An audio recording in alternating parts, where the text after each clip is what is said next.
Vote নিয়ে কারচুপি বা ২ নম্বরে চিন্তা না করার হুঁশিয়ারি দিয়ে নির্বাচন কমিশনার ব্রিগেডিয়ার জেনারেল অবসরপ্রাপ্ত আবু ফজল মোহাম্মদ সানাউল্লাহ বলেন, নির্বাচন কমিশন কঠোর অবস্থানে থাকবে এবং কোনো অনিয়ম বরদাস্ত করবে না। বগুড়া ৬ উপনির্বাচন উপলক্ষে সকালে মতবিনিময় সভায় এ কথা বলেন ইসি। সভায় আইনশৃঙ্খলা বাহিনী, ভিজিল্যান্স ও অবজারভেশন টিম এবং সংশ্লিষ্ট সেলের সদস্যরা উপস্থিত ছিলেন। নির্বাচন কমিশনার বলেন, অবৈধ ও হারানো অস্ত্র বিষয়ে বিশেষ সতর্কতা প্রয়োজন।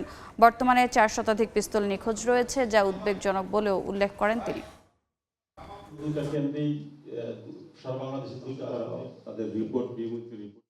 এখনো পর্যন্ত উল্লেখযোগ্য পরিমাণ অস্ত্র কিন্তু আমাদের হারানো আছে, প্রায় ৪ শতাধিক শুধু পিস্তলই হারানো আছে। কোনো দুষ্ট লোক যদি এগুলোর অপব্যবহার করার কোনো চিন্তাও মাথায় করে, সেটা যেন ওই চিন্তা পর্যন্তই শেষ থাকে।